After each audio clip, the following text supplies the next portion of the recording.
Le nom cathare est présent dans plusieurs langues et nous allons en définir l'idée commune qui, au-delà des mots, présente le développement d'un concept de résolution.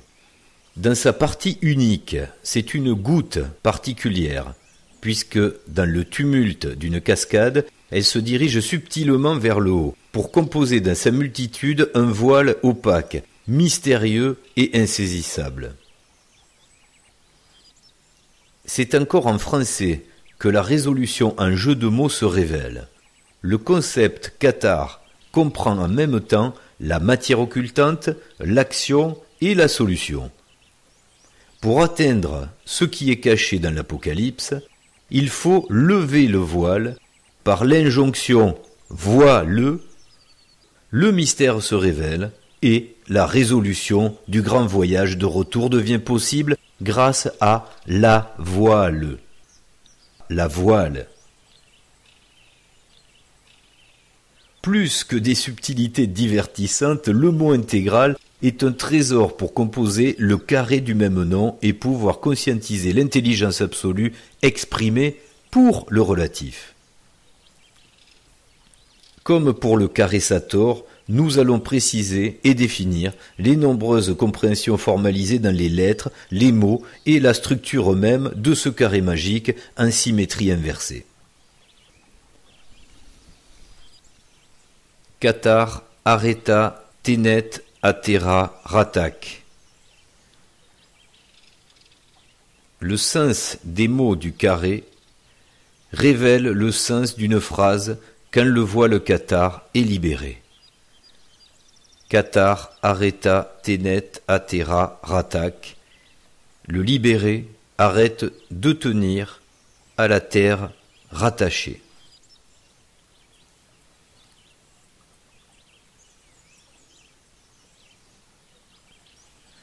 Cathare, Areta, Ténet, Atera, Ratak. Entre Ar et Ra, sa subtilité totale fera comprendre le mode structural entre le haut absolu et le bas relatif, quelle est leur dénomination, quel élément baigne l'univers commun, par quelle translation s'opère l'interaction haut-bas et quel est le cœur alternatif de sa raison d'être. Et in Arcadia ego.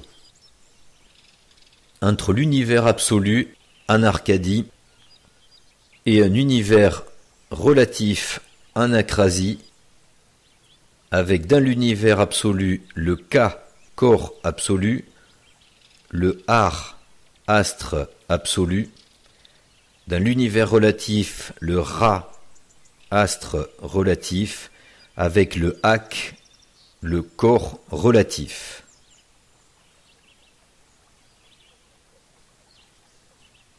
Cathare, Areta, Ténet, Atera, Ratak, et in Arcadia ego. En définition, l'acrasie, agir à l'encontre de son meilleur jugement, engagement dans des résolutions que nous n'arrivons pas à tenir, faiblesse de la volonté. Et dans la définition Arcadie, utopie mythologique, terre idyllique, harmonieuse, société idéale vivant dans la paix et le bonheur.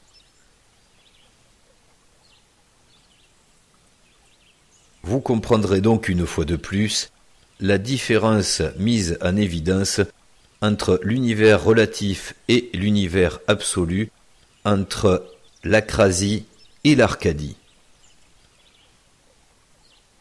Dans la définition de Apocalypse, qui n'est pas fatalement cataclysme, il y a la levée du voile au masculin pour s'orienter correctement et la levée de la voile au féminin qui, en complémentarité, feront accomplir le grand voyage de retour en Arcadie. Et en Acrasie je suis, et en Arcadie je suis. Interdum. Cette mythologie d'un lieu de vie utopique a été transmise et codée dans l'histoire, particulièrement dans un tableau historique de Nicolas Poussin, Les bergers d'Arcadie. Cette œuvre, à lecture polarisée, se dessine dans la région initiatique du Razès, ou des cathares moi-je souhaitaient ardemment survivre dans l'acrasie relative avec l'idée parfaite de la vraie vie en Arcadie absolue. Au centre du tableau, et in Arcadia ego, le moment où l'humain peut faire un choix entre une nouvelle jeunesse relative ou un retour dans la perfection de l'Arcadie éternelle absolue.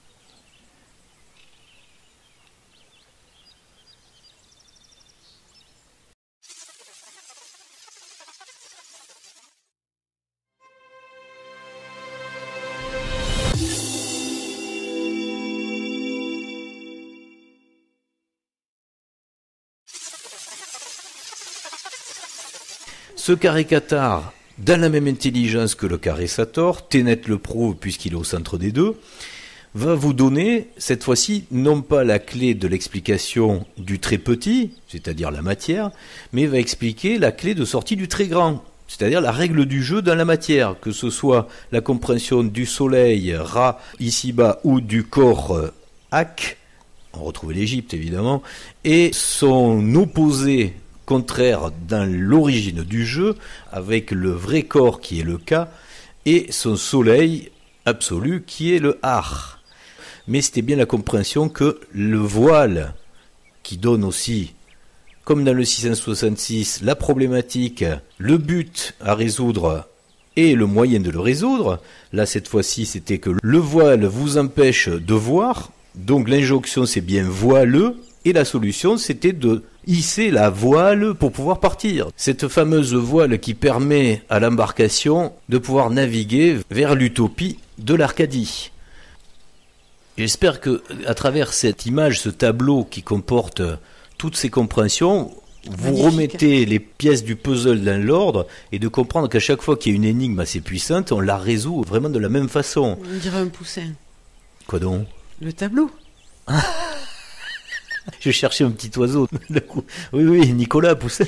C'est parce qu'on a sur ce tableau tous ces éléments et que les pièces du puzzle reprennent leur place qu'on peut comprendre cette cohérence d'un millefeuille très complexe lorsqu'on le prend feuille par feuille, mais qui prend son sens complet lorsqu'une conscience a la capacité de pouvoir compiler toutes ces informations. Et ça, c'est quand même pas évident. Cathare areta tenet atera ratak, qui, pour être décrypté rapidement et beaucoup plus simplement qu'un carré Sator, signifie Cathare, en définition la personne qui fusionne son Ka et son Ak à travers la compréhension également du soleil, puisque nous n'avons pas le même soleil quand on est dans le relatif et l'absolu. Ra ou Ar, c'est pas la même chose, mais dans Cathare, vous comprenez l'articulation de ce que veut dire un Cathare, cette compréhension du Cathare qui lui veut arrêter, donc arrêta, tenet, à terra, donc à la terre, rattaché. Celui qui veut finir d'être rattaché et même lié, ce sont des liens, mais là, comme un boulet, la terre. Hein. Ce qui nous relie ici, nous tient ici. Et nous ancre fortement. C'est pour ça que cette phrase magique à comprendre dans sa même logique de palindrome articulé et d'inversion comme le carré Sator signifie bien que le Cathare arrêta tenet atera ratak. Et là nous sommes dans le cadre entièrement précisé du carré Cathare qui, de par cet enseignement gnostique qui nous vient de cette pensée qui a traversé l'histoire, et grâce à la précision de cette vidéo, vous pourrez peut-être aussi encore plus lever le voile, mettre encore plus de lumière sur le sens véritable, sur ce que veut dire ce carré magique, ce carré Cathare qui fonctionne de la même façon que la compréhension sur un autre niveau de la création de la matière avec le carré Sator, qui lui est bien plus général pour un départ total, avec un retour, mais pas tout de suite, hein, puisque en général, quand on s'en va, c'est qu'on en a soupé de venir faire le jeu du cauchemar, et on revient bien plus tard. En fait, une partie détachée de soi-même, évidemment. Mais là, comme vous pouvez être, si ça se trouve, le dernier avatar, le dernier moi-jeu de la série lancé par votre soi-jeu, il faut comprendre quel est le sens, si vous êtes rattaché, en tous les cas, à cette culture de compréhension, Cathare, le carré magique, qui veut dire Cathare arrêta tenet atera ratak.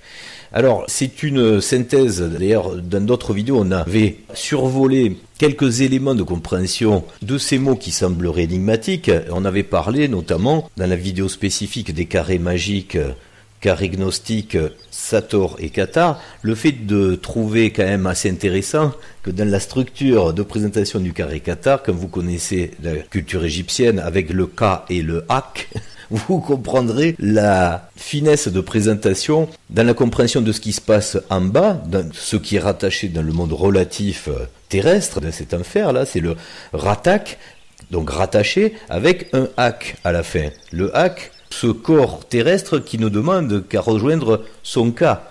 Et le cas où il est, sur le carré Cathare, il est aussi bien signifié puisqu'il se trouve en partie supérieure, donc dans l'autre monde, dans le monde subtil, qu'on appelle ici subtil, on va dire, et qui se situe donc évidemment dans l'univers absolu. Et là, c'est le vrai corps entier et complet qu'on appelle le Ka. Donc, la présentation même géométrique et de l'intelligence de situation permet bien de faire cette compréhension sur le jeu que nous sommes en train de résoudre ici-bas, c'est-à-dire le Cathare, Areta, Tenet, Atera, Ratak. Ce qui signifie en bon français et dans le littéral, Cathare arrête de tenir à la terre rattachée. Ce qui va nous donner tout le sens et le scénario de la vidéo explicative. C'est pour ça que ce carré Cathare, qui pourrait sembler juste magiquement et simplement en 5 mots, tout comme le carré Sator, représenter une énigme très facile à comprendre, recèle en lui tout un tas de complexités sur des compréhensions multiples et très importantes à résoudre quand on veut réfléchir à la raison de résoudre justement le jeu complexe que nous sommes venus vivre ici, que nous avons créé ici dans le relatif par rapport à l'absolu. Et ce carré, à travers le sens de ce qu'il exprime, veut donner également l'idée de ce qu'il faut faire ou de ce qu'il faut défaire ici. Oui, c'est avant tout pour le moment où on est vivant, l'outil, le support qui permet de cheminer toute sa vie en ayant conscience qu'on a une possibilité de départ, mais que pour cela, il faut en arriver à un état de détachement total du monde relatif. Alors ça a l'air tout petit comme ça, plutôt simple à dire. Mais on est quand même dans un monde où on a une culture de l'émotion et où sur cette fin des temps, on nous met de l'émotion partout. On nous montre à la télé des gens... Mais des moi-jeux sont très attachés à certains logiciels. Qui font des crises de nerfs parce qu'ils perdent une chaussure. Donc, ou d'autres parce que leur Dieu n'arrive pas. Voilà, il serait mal vu d'ailleurs d'afficher un détachement total d'émotion. Ce serait vécu comme une froideur anormale, je dirais, de l'être humain, alors que ça ne veut pas dire qu'il n'y a ni souffrance, ni tristesse, ni chagrin.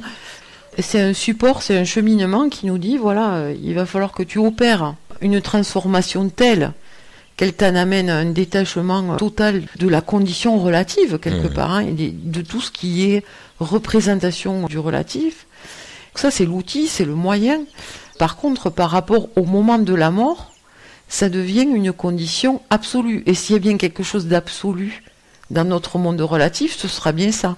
C'est-à-dire que si ce détachement n'est pas absolu, il n'y a pas de retour à l'absolu. C'est un peu le fait de se dire, est-ce que je vais me retrouver devant le bon escalier, ou est-ce que si j'ai cette clé, je vais me retrouver devant la bonne porte? Les deux côtés du message, c'est-à-dire un support, et les situations que l'on vit, quand on dit les épreuves font évoluer, parce que chaque situation nous permet de réaliser ce détachement ou pas, et d'en apprendre beaucoup sur ce à quoi on est encore attaché.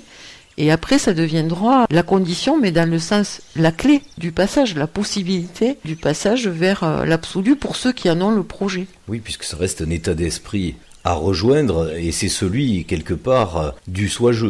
C'est vraiment l'épreuve ultime.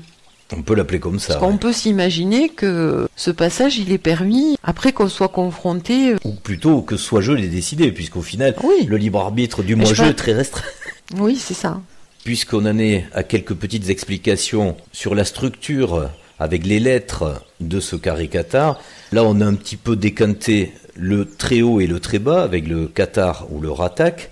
Pour y rester encore 2 secondes, il faut aussi comprendre que L'intelligence de ce carré va également parler de la différence d'un système solaire. Il y en a un qui est rattaché à un certain soleil, le Ra, attaque, et l'autre soleil, qui lui peut être désigné ou même précisé dans l'univers absolu, on se retrouve avec le 4 Ar, donc c'est autre chose. Toutes ces significations, même si vous ne les saisissez pas, parce que ça ne fait pas partie de votre lexique de résolution, c'est pas grave. Mais ceux pour qui ça résonne, parce qu'ils ont déjà eu la connaissance de cette mécanique, de la symbolique, des mots, des lettres, etc., il faut quand même leur signaler, puisque ils ont comme clé de résolution ces fameuses compréhensions qui sont à chaque fois bipolaires.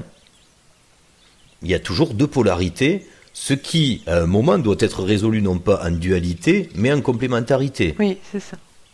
Et juste pour aller un petit peu plus loin, vous comprendrez le même type de méditation et de raisonnement que vous pourrez comprendre en décortiquant la place de Areta et de Atera. Vous aurez remarqué qu'également on retrouve une histoire de soleil à l'intérieur, At-Era, et son inverse évidemment, Areta. Voilà. Bon, ça c'est un aspect, une fois de plus, qui fait appel à des compréhensions que certaines logiques peuvent très bien saisir. Pour toutes les autres, il n'y a aucun problème. Ce qui compte, c'est l'aspect philosophique et la recherche de l'utopie.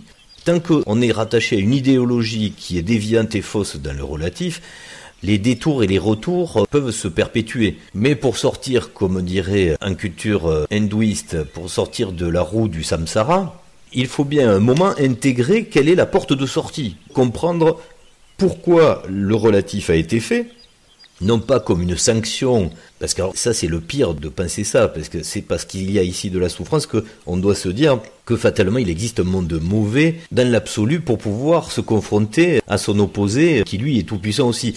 Et ça c'est vraiment le problème d'un raisonnement étriqué, puisque il faut faire la distinction pour comprendre entre ce qui se passe dans l'absolu et le relatif, pour avoir à bien justifier que tout ce qui est mauvais émane juste d'un rêve de l'absolu, mais n'est jamais vécu dans l'absolu. Donc cette aurore n'existe que dans un théâtre d'opération, un théâtre d'expression, qui est le théâtre que nous connaissons. De l'avatar, oui, voilà. C'est le terrain de l'avatar.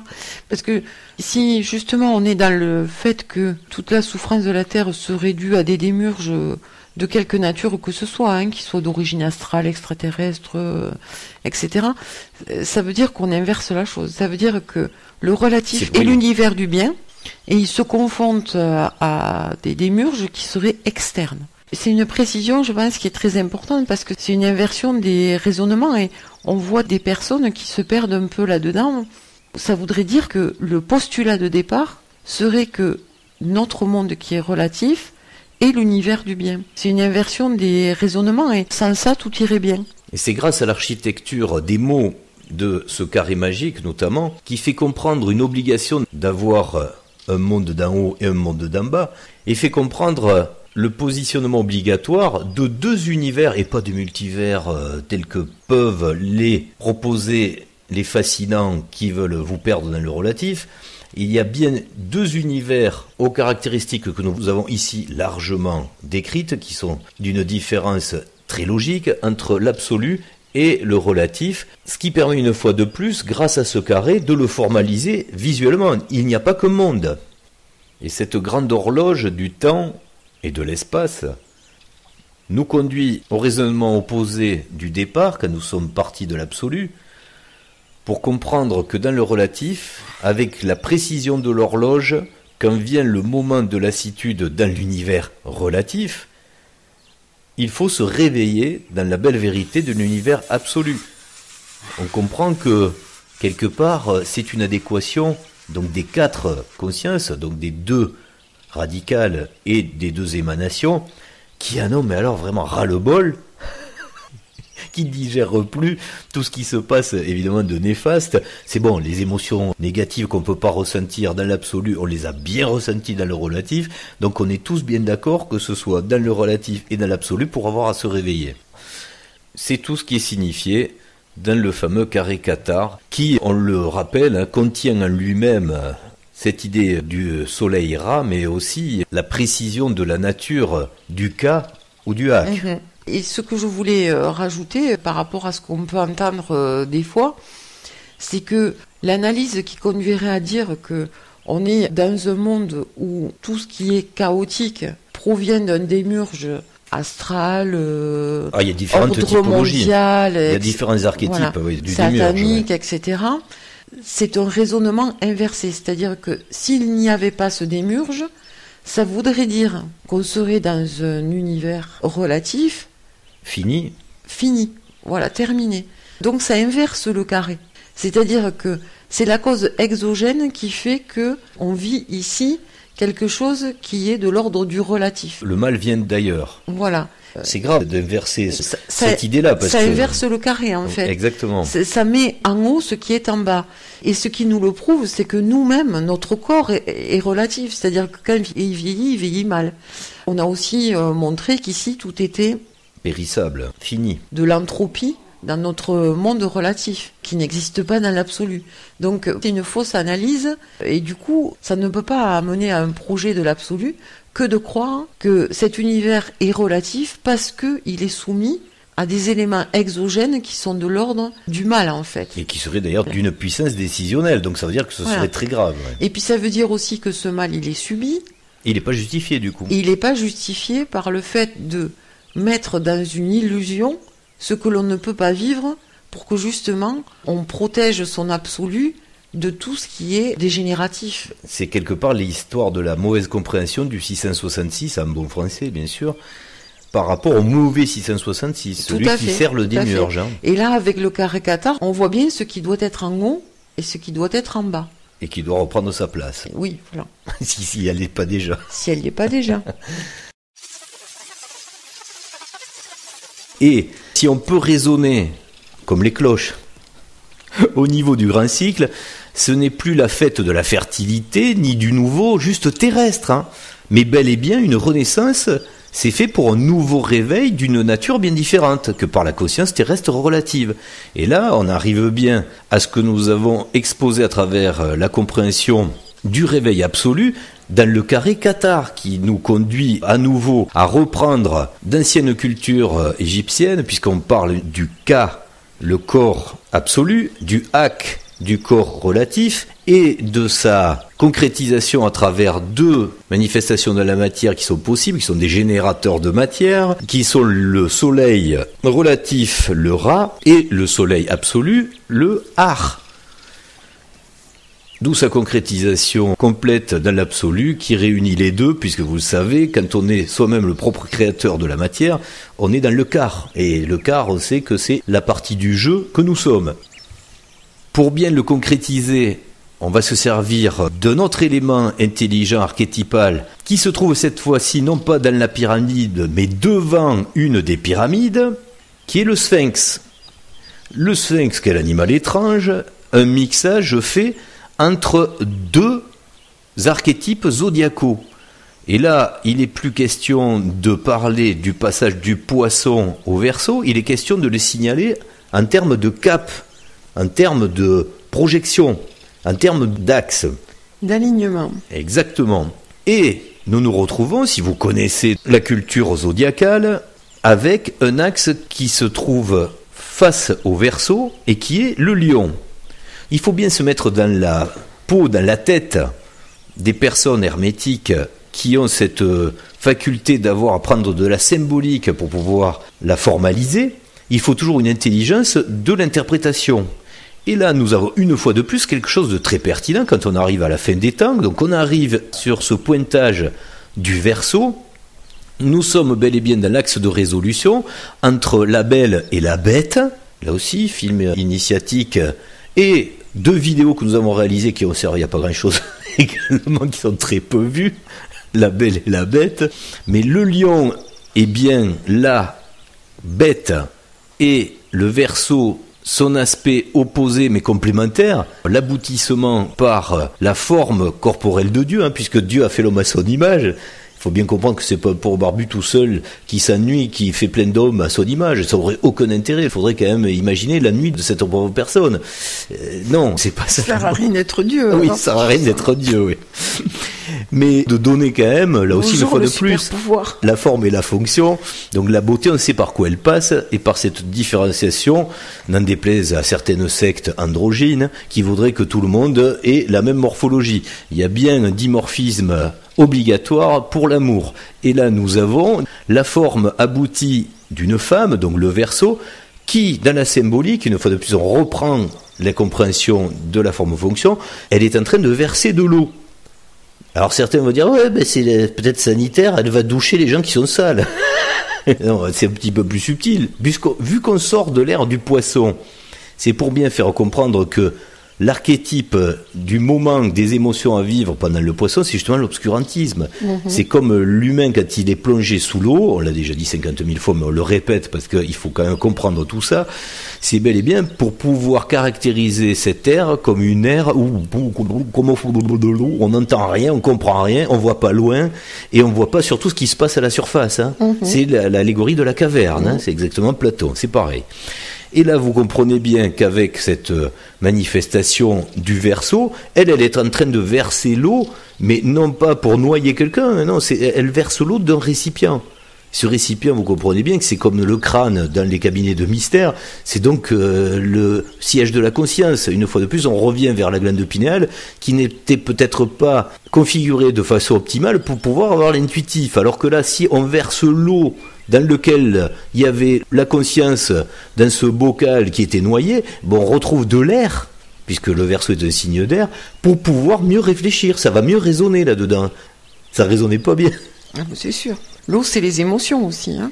Et l'émotionnel. Quand on est en prise à des émotions, pas dans la raison. Et c'est pas forcément d'ailleurs des bonnes émotions, puisque... Mais bonnes ou mauvaises, on n'est pas dans la raison. Voilà. Et là, nous avons le mariage parfait de la raison et de la force, puisque vous aurez compris que si le Verseau représente bien la forme humaine, donc la forme de l'archétype de Dieu, dans sa vraie morphologie, c'est pas que Dieu est féminin, il est justement, ils sont les deux. Du coup, on a bien la polarité féminine représentée par la morphologie humaine et le raisonnable, puisqu'elle a retrouvé la raison, elle a vidé l'eau, et elle se retrouve avec l'archétype de son opposé, qui est le lion. Le lion, lui, il représente donc déjà le roi des animaux, donc ça veut dire qu'il est la force, donc ça veut bien dire qu'il va falloir marier ces deux polarités. L'une qui représente la beauté et l'intelligence, qui caractérise l'aspect féminin, qui se marie avec, et c'est là qu'il faut trouver l'harmonie, et c'est là que c'est délicat, avec l'homme qui doit retrouver lui aussi son humanité, et garder en lui l'aspect très intéressant qu'il a, c'est quoi ? C'est la force. D'être ce roi. Mais il n'a pas besoin d'être le roi des autres. Il a besoin juste d'être le roi d'une reine. Donc le réveil à l'absolu. Cet axe, il existe, et il est manifesté non seulement dans le zodiaque, mais surtout et aussi dans des monuments qui nous donnent l'occasion de pouvoir vérifier où on en est par rapport aux constellations. Et le sphinx sert à ça. Alors le sphinx, c'est le mélange parfait de la force. La force, c'est le potentiel de matérialisation, donc c'est bien Ra, c'est bien l'aspect solaire des choses, donc c'est la partie masculine, et la partie émotionnelle, comme tu le disais, de ressenti à travers le corps sur la surface de la Terre, d'ailleurs tout comme dans l'absolu, mais pas sous la même nature de matière, vous l'aurez bien compris si vous comprenez le Charissator, c'est bien de le transmettre dans le hack. On se retrouve dans le parfait axe, non pas dans le petit cycle annuel, mais dans le grand cycle, du moment privilégié pour ceux qui veulent résoudre cette sortie entre le Ra et le Hak, qui doivent s'harmoniser, donc entre le masculin et le féminin. Et on arrive à ce qu'on appelle une chimère. La chimère, c'est le mélange de deux morphologies, ce qui est le sphinx, qui a dû être retaillé quand même, parce qu'on voit bien qu'il n'a pas les proportions de quelque chose d'harmonieux. Ou alors ça veut dire qu'on a voulu garder les proportions de ce qu'était la partie avant humanisée et la partie arrière des lions. Mais ça veut dire que les lions étaient bien plus gros que les hommes à cette époque-là. On ne le sait pas, on ne va pas s'aventurer. Oui, petite modif. Il y a peut-être une modif. Mais en tous les cas, l'état d'esprit qui nous importe par rapport à la compréhension intelligente du raisonnement, elle est là. On a bel et bien un parti avant le verso et un parti arrière pour déterminer cet axe, la partie du lion. Lion. Et c'est dans cette configuration qu'on rappelle la possibilité, c'est pas une obligation non plus, puisque le jeu continue avec ses 5 typologies, de pouvoir résoudre à partir de ce moment-là, puisque ça ne veut pas dire que c'est que à ce moment-là, ça ouvre la possibilité, puisque le verso c'est le moment de cette liberté de penser et cette libération des consciences, de pouvoir avoir à faire le travail pour ceux qui le veulent, de quitter le relatif pour l'absolu, et de passer du Ra-Ak, qui est manifesté ici dans la physique du relatif, à une physique tout à fait différente, menée dans une conscience bien plus large, qui est dans l'univers d'où dépend le relatif, qui est l'univers absolu, avec le cas qui utilise le Ar. Ce qu'on retrouve dans la philosophie que nous avons voulu transmettre de notre culture à nous, c'est comme ça, et d'autres pourraient l'expliquer autrement, mais nous on l'a mis dans le mystère de ce que vous pourrez retrouver dans l'explication du carré Qatar, et dans les mystères, notamment, qui se retrouvent imprimés pas loin du Bugarach, à Rennes-le-Château, à Rennes-les-Bains, où la phrase de résolution est citée, « Et in Arcadia ego ». D'où l'importance d'avoir laissé, comme tu le disais tout à l'heure, à travers les réincarnations, certaines connaissances qui ont dû passer sous les projecteurs des miradors pour pouvoir arriver jusqu'à aujourd'hui. Et ce fameux carré Qatar, laissé en substance par la connaissance des Qatars, qui est en train de renaître, c'est quand même une belle preuve de cette continuité de l'intelligence hermétiste. Alors c'est une branche de l'hermétisme, hein, mais il y en a d'autres. Il y en a d'autres. Mais celle-ci, il fallait la mettre au goût du jour, et ça prouve bien qu'on arrive de plus en plus à l'ère du Verseau, puisque on peut le faire. Sinon, c'était pas possible avant.